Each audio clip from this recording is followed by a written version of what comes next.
Hey, welcome back to Black Love Conquers. Black Love wins. This is our second edition for 2026. So you don't know what I had wanted to talk to you about to discuss with everyone. I actually posted it on social media, but it's what almost cost us our marriage. Do you know? Are you asking me? Yeah, I'm asking you now. Well, Think what almost it wasn't infidelity, it wasn't no, alcohol, drugs, nothing like that. no, it wasn't that. Yeah, you better know, but so what do Oh, you think it was? I don't know what was it. So to me, I think what almost the arguments, were the disagreements that we had, it was the church. And why you say the church? Dang, you sound like a robot. Oh, why you say the church? Because to me, when you were a deacon at the church, and nothing against the church, I love the church, but I think sometimes people get so gun ho on pleasing God that they start pleasing man and want to do everything. And at one time in our marriage, you were trying to do everything at the church. Sometimes you was opening the church, sometimes you were closing the church.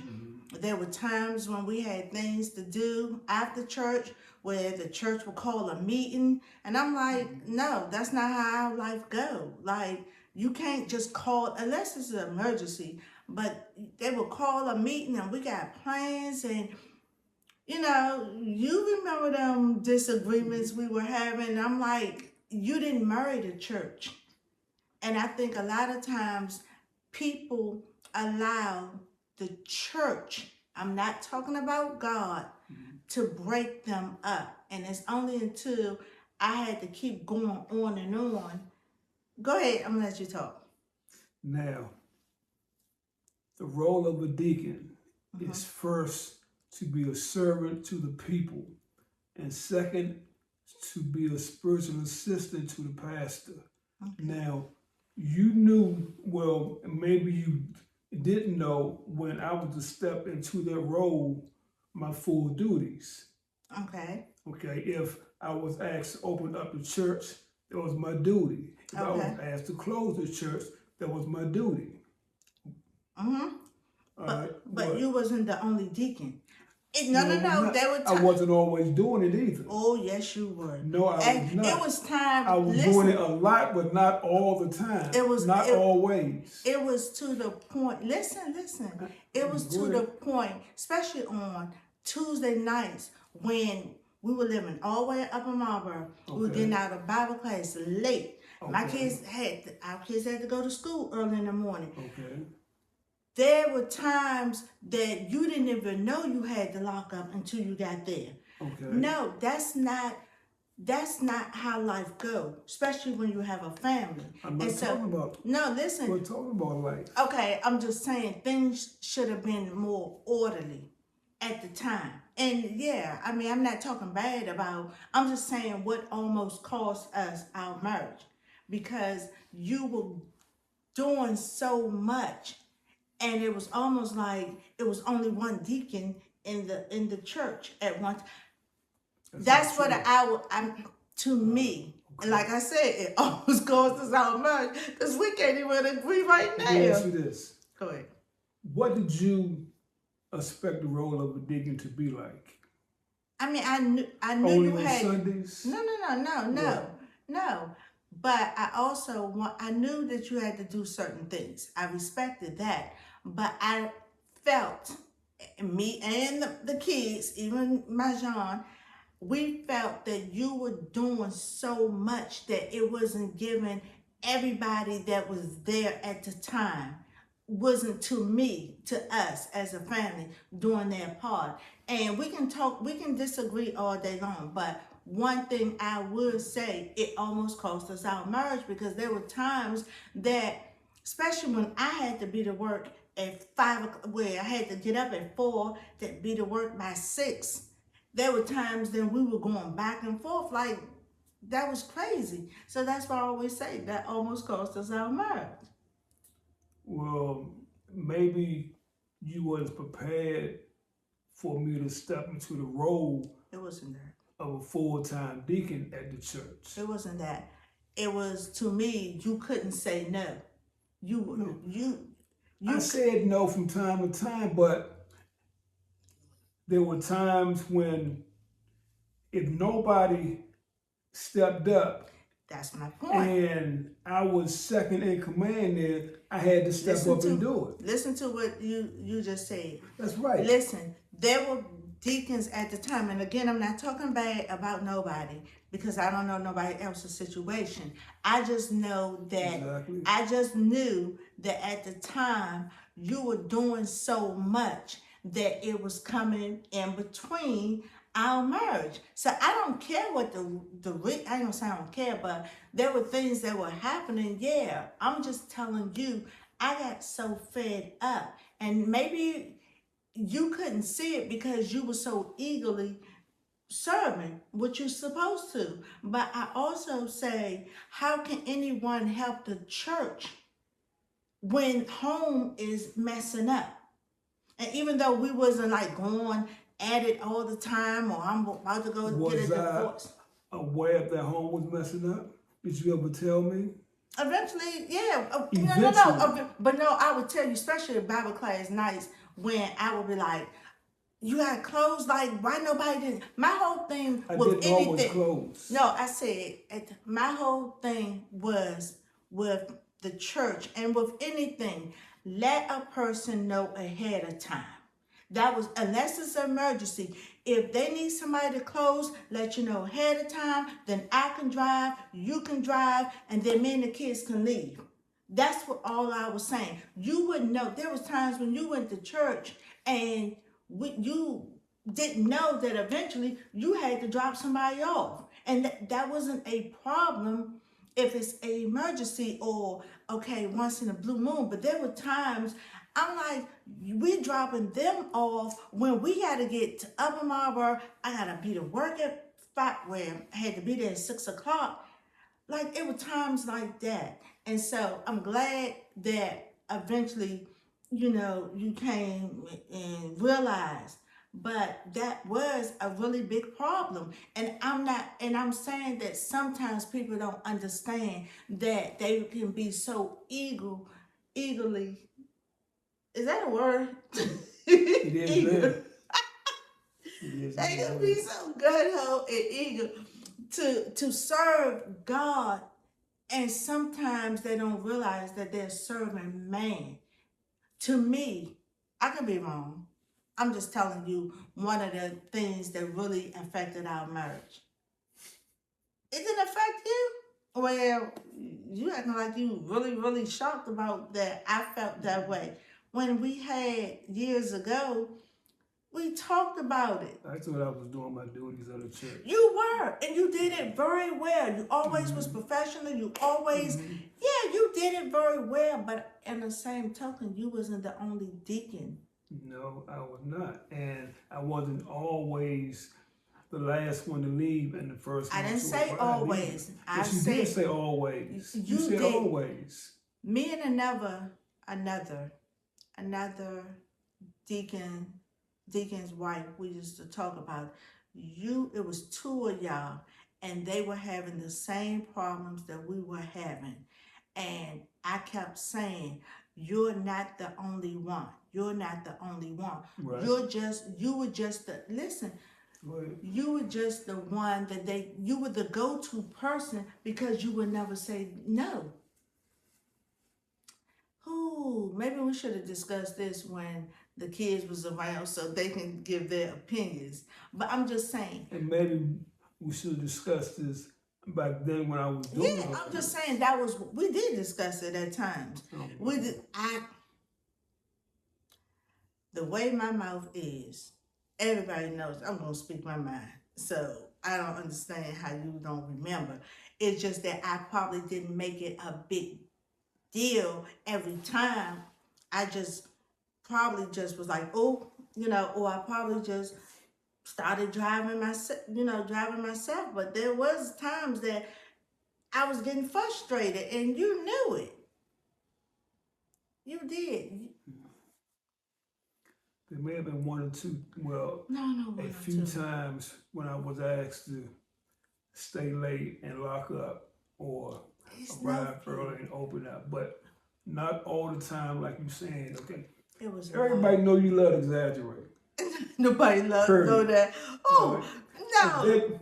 She loves to I exaggerate. don't Period. exaggerate. Yes, you How do. about the time About when? everything. How about that time What? when? And we're not calling no names. When it was an event at the church, and it was on. It was during the week, but it wasn't a Bible class.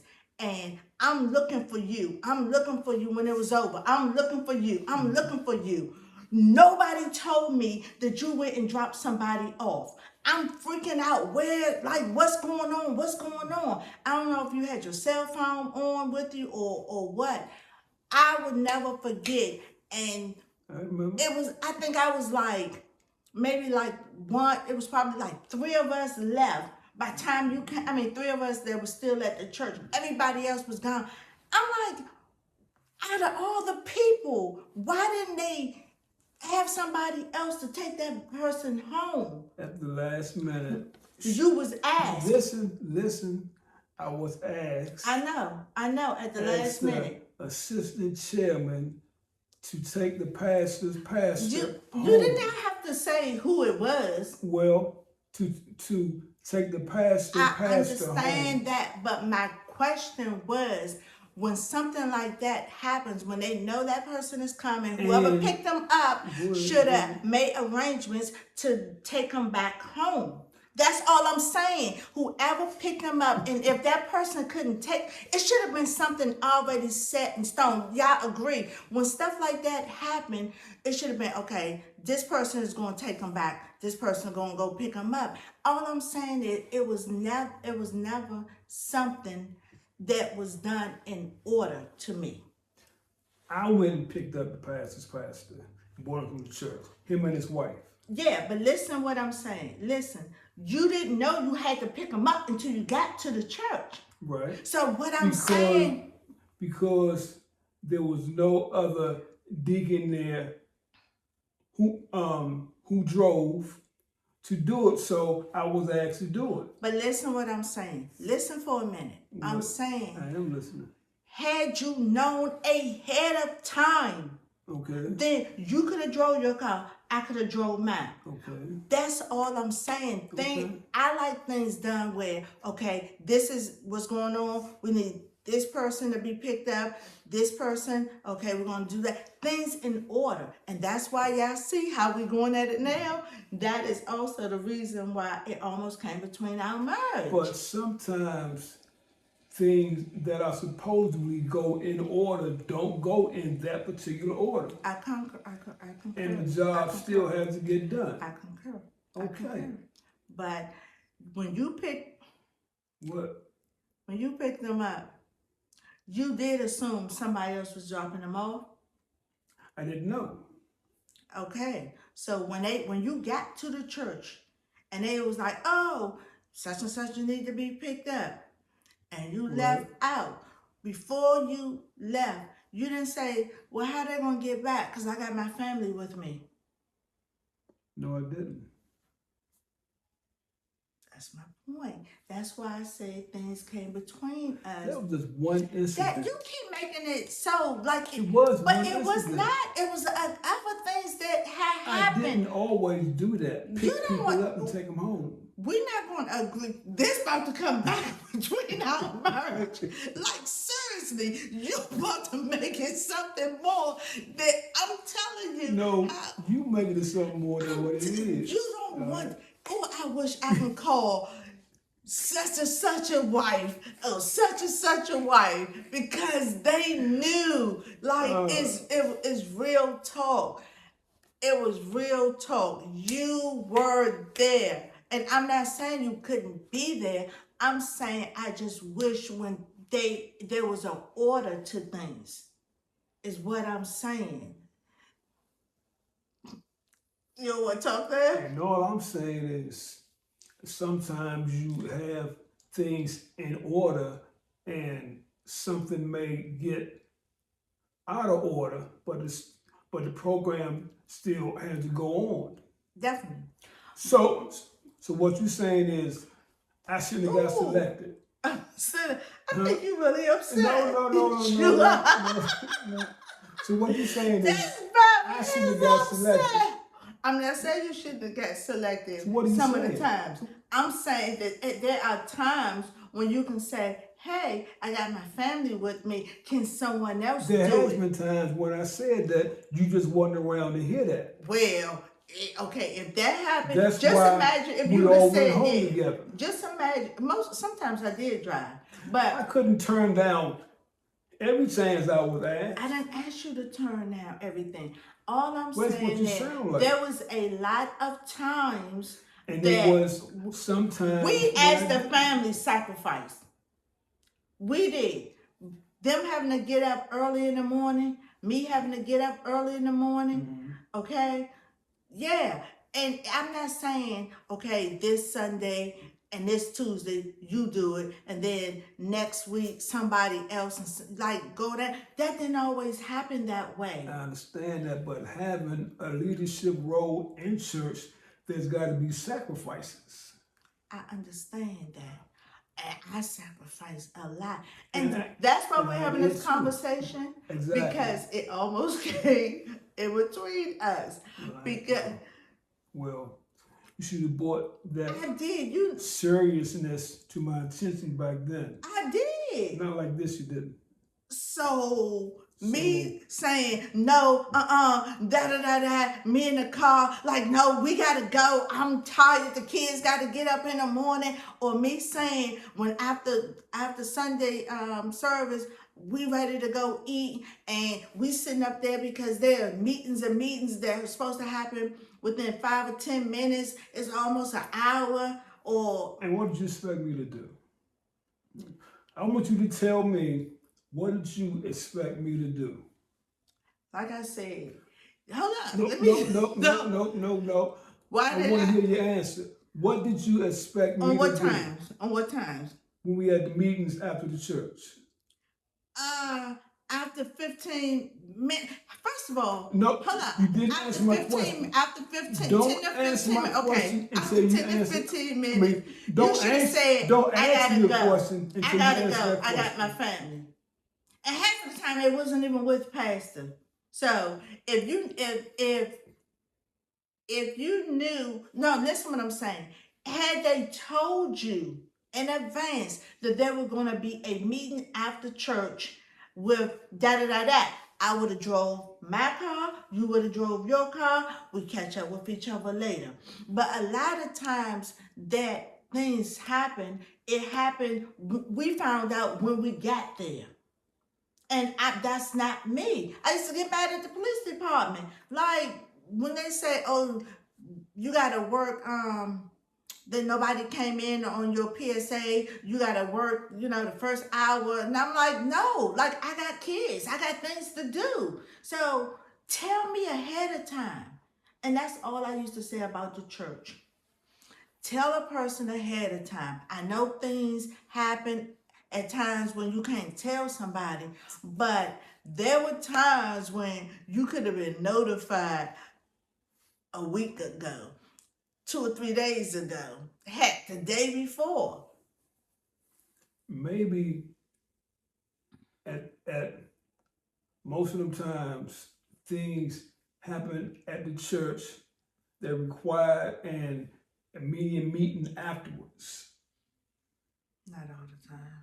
I did say all the time. Okay, I said there are times there's an exception to everything, but evidently it was happening more than you thought because it was a problem to me and the kids. And me being in second in command, I had to be there. Maybe this was before you was in second in command. Well, you would say that. Where it was a lot, at this particular time, it was a whole lot of deacons. Well, ladies and gentlemen. But look, aren't you glad it didn't break us up? Well, ladies and gentlemen. We want to thank y'all for tuning in for episode 2 of Black Love Congress. I don't even know if Black Love winning right. I don't even know if it's Black winning Love right there. Congress, Black Love win. I Black said the Love whole wins. thing myself. 2026 episode 2. What would y'all have done? What would y'all have done? Yeah. Please tell Please me. let me know. Please. Please And let some me of know. y'all that used to go to the same church with us, y'all know how it was. And I'm not talking bad. I'm talking what almost affected. Well, it not almost affected. It did affect us. But we were strong. We were strong. And anybody in leadership role, please comment. We'll see you next time on Black Love Congress. Black Love wins. Have a good evening.